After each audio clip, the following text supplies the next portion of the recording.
সবাইকে স্টক অবজারভারের পক্ষ থেকে শুভেচ্ছা জানাই। বন্ধুরা, আজ নতুন মুদ্রানীতির প্রণয়ন হলো। আর এই নতুন মুদ্রানীতিতে আমরা কিছু ফান্ডামেন্টাল চেঞ্জ লক্ষ্য করেছি। বিশেষ করে আগের মুদ্রানীতিতে সেন্ট্রাল ব্যাংক কর্তৃক বাণিজ্যিক ব্যাংকগুলোকে সর্বোচ্চ সুদের সীমা বেঁধে দেওয়া হয়েছিল, সেটি ছিল 9%। কিন্তু বর্তমান মুদ্রানীতিতে সেই সর্বোচ্চ বেঁধে দেওয়া সুদের সীমা আর থাকছে না, যার কারণে এখন ব্যাংক ইন্টারেস্ট রেট বৃদ্ধি পাবে। এ কারণে এখন সাধারণ বিনিয়োগকারীরা কিছুটা শঙ্কায় আছেন যে এটার প্রভাব পুঁজিবাজারে কেমন হতে পারে, নেগেটিভ প্রভাব পড়বে কিনা, নেগেটিভ প্রভাব পড়লে সেটা ক্ষণস্থায়ী হবে না দীর্ঘস্থায়ী হবে। বন্ধুরা, আজ আমরা নতুন মুদ্রানীতি এবং এটার প্রভাব পুঁজিবাজারে কেমন হতে পারে এই নিয়ে বিস্তারিত আলোচনা করব। আলোচনাটি শেষ পর্যন্ত শুনতে থাকুন। আর আপনি যদি এই চ্যানেলটিতে নতুন হয়ে থাকেন, চ্যানেলটি এখনই সাবস্ক্রাইব করে ফেলুন। এখন আমরা sunbd24.com এর একটি নিউজ দেখে নিচ্ছি। টাকার মান বাড়াতে নীতি সুদ হার বাড়ালো কেন্দ্রীয় ব্যাংক। মূলত এটাই হচ্ছে প্রধান কারণ যে সেন্ট্রাল ব্যাংক এখন ইন্টারেস্ট রেট বৃদ্ধি করছে। বর্তমানে আমাদের দেশে ইনফ্লেশন সর্বোচ্চ পর্যায়ে আছে এবং এটি ভয়াবহ আকারে বৃদ্ধি পাচ্ছে। আমি এখানে আপনাদের একটা ডাটা দেখাচ্ছি, এটি বাংলাদেশ ব্যাংকের ডাটা। গত বছর মে 2022-তে আমরা দেখতে পাচ্ছি ইনফ্লেশন রেট ছিল 7.42%, আর এখন বর্তমানে 2023 মেতে আমরা দেখতে পাচ্ছি ইনফ্লেশন প্রায় 10%-এর মতো। আমরা যদি আমাদের পার্শ্ববর্তী দেশ ভারতের সাথে কম্পেয়ার করি, গত বছর ভারতে এই সময়ে প্রায় 7% মতো ছিল, কাছাকাছি ছিল আমাদের দেশ। কিন্তু ভারত কিন্তু এই ইনফ্লেশন খুব সুন্দরভাবে কিন্তু কন্ট্রোল করেছে এবং বর্তমানে আমরা দেখতে পাচ্ছি 4.25%-এ তারা নিয়ে এসছে। এটা কিন্তু খুব সুন্দর একটা অ্যাচিভমেন্ট তাদের হয়েছে। হোয়ারেস আমাদের তো কন্ট্রোলই হয়নি, আরো অনেক ইনফ্লেশন বেড়ে গেছে।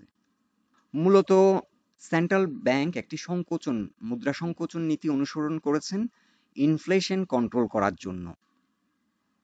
আর এটার স্বল্প মেয়াদে অর্থাৎ শর্ট টার্মে এটার কারণে বিজনেস কিছুটা সাফার করবে, কিন্তু লং রানে এটা কিন্তু সুফল বয়ে আনবে।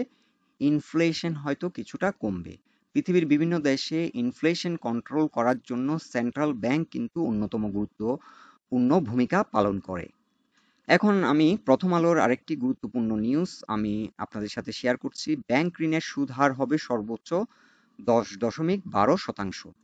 এই নিউজটি একটু ডিটেলসে পড়ি, এটি ইম্পর্টেন্ট। ব্যাংক ঋণের 9% সীমা তুলে দিয়ে সুদ গণনার নতুন কাঠামো ঘোষণা করেছে বাংলাদেশ ব্যাংক। একই সঙ্গে আর্থিক প্রতিষ্ঠানগুলোর সুদ হারের সীমাও তুলে দেওয়া হয়েছে। নতুন নিয়মে ব্যাংক ঋণের সুদ হার হবে সর্বোচ্চ 10.12%, আর আর্থিক প্রতিষ্ঠানগুলোর বেলায় সেটি হবে 12.12%। এসএমই ও ভোক্তা ঋণের তদারকি খরচের জন্য ব্যাংক ও আর্থিক প্রতিষ্ঠানগুলো আরও 1% বেশি সুদ আরোপ করতে পারবে। এক্ষেত্রে আমার যেটা আন্ডারস্ট্যান্ডিং সেটি হচ্ছে ব্যাংক কিংবা আর্থিক প্রতিষ্ঠান যখন কনজিউমার সেগমেন্টে লোন দেবে আরও 1% করে বাড়াবে। সেক্ষেত্রে ব্যাংকের বেলায় হবে 11.12% এবং আর্থিক প্রতিষ্ঠানগুলো বেলায় হবে 13.12%। আর এটি মেবি ইন্ডাস্ট্রি কিংবা বিজনেসদেরকে বড় লোন দেওয়ার ক্ষেত্রে এই যে নীতিমালাটি সেটি হয়তো অনুসরণ করবে। তারপরও আমি ব্যাংকিং লাইনের এক্সপার্ট না, আমি জাস্ট ধারণা থেকে এটি বলছি। এছাড়াও এই নতুন পলিসিতে আমরা দেখতে পাচ্ছি 50 বেসিস পয়েন্ট বাড়ানো হয়েছে রেপো হার, আর এখানে রিভার্স রেপো হার বাড়ানো হয়েছে 25 বেসিস পয়েন্ট। এছাড়াও এখানে আরো একটি নিউজ আমি দেখতে পাচ্ছি যে ডলার সংকটে আর্থিক হিসাবে সর্বোচ্চ ঘাটতি। এটি নিয়ে আমি আর বিস্তারিত আলোচনা করছি না। আরো একটি নিউজ আপনাদের সাথে আমি শেয়ার করছি, আমি এটি গতকালকে মেবি পড়েছিলাম। এখানে বর্তমানে ব্যাংকে এখন একটা তারল্য সংকট কাজ করছে, কারণ তারা যে পরিমাণ ডিপোজিট কালেক্ট করছে তার চেয়েও বেশি তারা ঋণ দিচ্ছে। যার কারণে এখন ব্যাংক ইন্টারেস্ট বাড়ালে হয়তো তারা ভালো লিকুইডিটি কালেক্ট করতে পারবে। অনেকেই আবার ব্যাংকে তারা ফিক্সড ডিপোজিট করবে এবং তারা হয়তো তারল্যের যে ঘাটতি সেটা মেটাতে পারবে। এখন আমরা ফিরে আসি আমাদের মূল আলোচনায়। ব্যাংক ইন্টারেস্ট রেট বৃদ্ধি পেলে এটার প্রভাব পুঁজিবাজারে কেমন হতে পারে? পুঁজিবাজারে অবশ্যই এটা যেহেতু একটা ফান্ডামেন্টাল চেঞ্জ, পুঁজিবাজারে এটার কিছু নেগেটিভ প্রভাব তো অবশ্যই পড়বে। আর এখানে একটা ইন্টারেস্টিং ব্যাপার হচ্ছে পুঁজিবাজারে অলরেডি এটার রিফ্লেকশন কিন্তু হয়ে গেছে। এই যে সাডেন হঠাৎ একটা ফল, এখানে একটা শার্প ফল, লো ভলিউম নিয়ে এখানে কিন্তু অলরেডি মার্কেট কিন্তু একটা ডিসকাউন্ট দিয়ে দিয়েছে। মার্কেট কিন্তু আমরা একটা যে থিওরি, ডাও থিওরি অনুযায়ী মার্কেট ডিসকাউন্ট এভরিথিং। মার্কেটে যদি একটা ভালো নিউজ আসে, মার্কেট একটা র্যালি করে, মার্কেটে যদি একটা খারাপ নিউজ হয়, মার্কেট কিন্তু ডিসকাউন্ট দেয়, মার্কেট ফল করে। সো মূলত পুঁজিবাজারে ২ শ্রেণীর বিনিয়োগকারী আছে। এক শ্রেণীর বিনিয়োগকারী হচ্ছে ইনফর্মড বিনিয়োগকারী, আরেক শ্রেণীর বিনিয়োগকারী আনইনফর্মড। ইনফর্মড বিনিয়োগকারীরা সাধারণত বড়, বড় ইনস্টিটিউশন, তাদের কাছে এই নিউজটা আগেই ছিল, যার কারণে মার্কেটে এটার প্রভাব, এটার যে রিফ্লেকশন এটি কিন্তু আগেই হয়ে গেছে। এখন কোশ্চেন হচ্ছে এটার প্রভাব তো আরো কিছুদিন চলতে পারে। হ্যাঁ, এটার প্রভাব চলতে পারে। তবে আমাদেরকে এটা মাথায় রাখতে হবে যে মার্কেট কিন্তু নিউজের উপর বেস করে চলে না। ফান্ডামেন্টাল কিছু চেঞ্জ আসলে সেক্ষেত্রে কিছুটা ডিসকাউন্ট দেবে। এখন কিছুটা মার্কেট হয়তো নামলেও নামতে পারে এবং এখানে কিছুদিন সাইডওয়ে করতে পারে। এখানে আমি ডিএসসির মান্থলি চার্ট, আমি হিস্ট্রিক্যাল যে ডিএসসির অবস্থান সেটা আপনাদেরকে একটু দেখানোর চেষ্টা করছি। এখানে এই ফেজটাতে বিশেষ করে ২০১৩ সাল থেকে মার্কেট কিছুটা মুভমেন্ট করেছিল এবং এখানে একটা পর্যায়ে কিন্তু ৩,৪০০ পয়েন্টে চলে এসেছিল এবং সেখান থেকে মার্কেট কিন্তু র্যালি করে ৬,৩৫০ পর্যন্ত র্যালি করেছিল এই সময়। এই সময় কিন্তু বাংলাদেশের ব্যাংক ইন্টারেস্ট রেট ১২.৫% মতো ছিল এবং কনজিউমার সেগমেন্টের ক্ষেত্রে সেক্ষেত্রে ১৩.৫%-এরও বেশি ছিল কিছু, কিছু আমার যতটুকু মনে পড়ে। এখন বর্তমানে যেটি আমাদের মার্কেটে হয়েছে, মার্কেট কিন্তু একটা বড় আকারের র্যালি করেছিল এবং একটা বড় রকমের কারেকশন হয়েছে। আর এর মধ্যে ব্যাংক ইন্টারেস্ট রেট বৃদ্ধি পেলে কিছুটা মানি ফ্লো ব্যাংকে চলে যেতে পারে। কিছু আমাদের খুব কশাস কিছু বিনিয়োগকারী আছেন যারা কিন্তু রিস্ক টেক করতে চান না। এখন তারা যদি একটু ভালো ইন্টারেস্ট রেট পান, তারা হয়তো এখান থেকে কিছু ফান্ড চলে যেতে পারে। এছাড়াও আরো একটি ঘটনা ঘটতে পারে। অনেক ইনস্টিটিউশন ব্যাংক থেকে হয়তো লোন নিয়ে অনেক সময় পুঁজিবাজারে ইনভেস্ট করেন। এখন মানি যেহেতু এক্সপেন্সিভ হয়ে যাবে, তারা হয়তো লোনটা অ্যাডজাস্ট করে দিতে পারে। অলরেডি আমরা গত কয়েকদিন ধরে যে পেনিক সেল দেখেছি, সেখানে হয়তো অনেকটা অ্যাডজাস্টমেন্ট হয়েছে। সো এটার অলরেডি একটা রিফ্লেকশন হয়েছে এবং এটার প্রভাব কিছুদিন চলতে থাকে পারে এবং এটার কারণে মার্কেট কিছুদিন ধরে সাইডওয়ে মুভমেন্ট করতে পারে। কিন্তু ইন দ্য লং রান এটা কিন্তু সুফল বয়ে আনবে। ইকোনমি স্ট্রং হবে। ইকোনমি যদি ইনফ্লেশন কন্ট্রোল করতে পারে, ওভারঅল ইকোনমির জন্য এটি মঙ্গল এবং পুঁজিবাজারের জন্য এটি কিন্তু ভালো ফল বয়ে নিয়ে আসবে। এখন আরেকটি পয়েন্ট হচ্ছে, আহ, আমরা ধরে নিলাম যে কিছু মানি ডাইভার্ট হয়ে ব্যাংকে চলে যাবে এবং ব্যাংকে গেলে সেক্ষেত্রে আমরা হয়তো দেখবো 7% কিংবা তার আশেপাশে রিটার্ন কিন্তু বিনিয়োগকারীরা পাবে। কিন্তু বর্তমানে ঢাকা স্টক এক্সচেঞ্জ কিন্তু অনেক স্টক আছে ভালো ডিভিডেন্ড দিচ্ছে।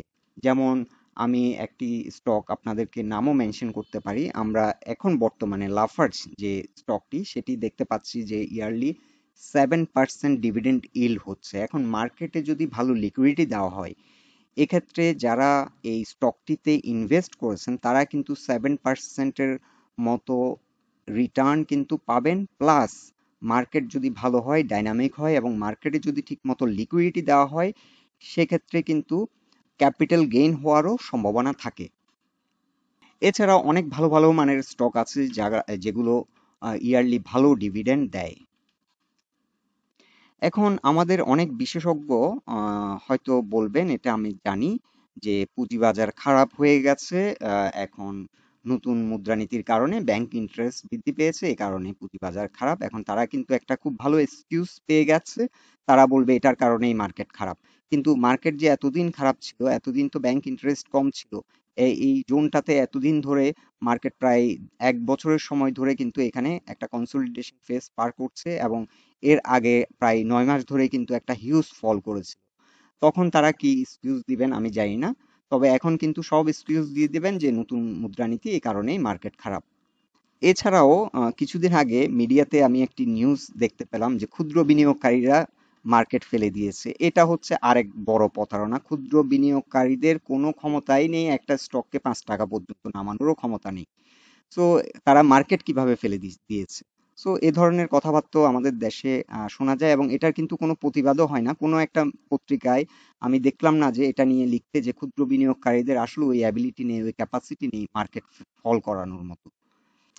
সো এনিওয়ে, এখন যারা এই যে ফান্ডামেন্টাল চেঞ্জ এটার কারণে যারা শঙ্কায় আছেন তাদের জন্য আমি যেটি বলবো সংক্ষেপেই বলছি, এখন আপনার পোর্টফোলিও কিভাবে আপনি মেনটেন করছেন সেটার উপর নির্ভর করছে। আপনার পোর্টফোলিওতে যদি ভালো ফান্ডামেন্টাল স্টক থাকে, ভালো ডিভিডেন্ড ইল্ড হয় বছরে, তাহলে কিন্তু আপনার সেরকম শঙ্কায় থাকার কোনো কারণ নেই। কিন্তু আপনার পোর্টফোলিওতে যদি দুর্বল মৌলভিত্তিক শেয়ার থেকে থাকে, সেক্ষেত্রে আপনার হয়তো কিছুটা শঙ্কার কারণ আছে, কারণ ওই স্টকগুলো ভালো ডিভিডেন্ড ইল্ড হয় না এবং স্টকগুলো যে কোনো সময় এখন মার্কেট যদি কিছুটা দুর্বল থাকে, মার্কেট যদি ২-১ মাস ধরে যদি সাইডওয়েতে থাকে, ওই স্টকগুলোতে সাইডওয়ে মুভমেন্ট করে, তাহলে ওই স্টকগুলো কিন্তু কারেকশন হতে পারে। আর যে কোনো সময় কারেকশন হলে আপনি ক্ষতিগ্রস্ত হতে পারেন। সো আমরা যদি একটা major capital market, American capital মার্কেটকে বেঞ্চমার্ক ধরে যদি আমরা চিন্তা করি, তাদের মার্কেট কেমন আচরণ করেছে, তারা যখন এগ্রেসিভলি ফেড যখন ইন্টারেস্ট বাড়িয়েছে, জেরোম পল কিন্তু লাস্ট প্রায় ১.৫ বছর ধরে কিন্তু এগ্রেসিভলি ইন্টারেস্ট বাড়িয়েছে এবং তাদের মার্কেট কিন্তু অনেক ফল করেছে। কিন্তু এখন কিন্তু ইন্টারেস্ট রেট কমায়নি। তাদের ইনফ্লেশন কিছুটা কন্ট্রোল হয়েছে, কিন্তু তাদের মার্কেট কিন্তু এখন সিরিয়াস একটা র্যালি করেছে খুব শর্ট টাইমে। So interest actually big factor না, বিগ ফ্যাক্টর হচ্ছে ওভারঅল ইকোনমি। ওভারঅল ইকোনমি যদি স্ট্রং হয়, জিডিপির গ্রোথ যদি ঠিক থাকে, কোম্পানি যদি ভালো পারফর্ম করে, কোম্পানি যদি ঠিকমতো ডিভিডেন্ড ইল্ড হয়, সেক্ষেত্রে স্টকটি ভালো পারফর্ম করবে। আর এই ধরনের নিউজগুলো, হ্যাঁ, এটা সাময়িকভাবে মার্কেট সেন্টিমেন্টকে ডিস্টার্ব করে, মার্কেট গতিপথকে কিছুটা ডিসরাপশন করে, কিন্তু লং রান মার্কেট তার যে প্যাটার্ন, তার যে স্ট্রাকচার, সেই স্ট্রাকচার অনুযায়ী মার্কেট কিন্তু চলে। সো বন্ধুরা, নতুন মুদ্রানীতি নিয়ে এটাই ছিল আমাদের পর্যবেক্ষণ। আলোচনাটি যদি আপনাদের ভালো লেগে থাকে, অবশ্যই পোস্টটিকে লাইক দেবেন। আমরা একটা বিষয় লক্ষ্য করেছি, আপনারা কিন্তু বেশিরভাগই আমাদেরকে লাইক না দিয়েই চলে যান। আমাদেরকে এত ডিসলাইক করার কারণটা আপনারা আজকে কমেন্ট বক্সে অবশ্যই জানাবেন। আর আমাদের সাথে থাকার জন্য আপনাদের অসংখ্য ধন্যবাদ।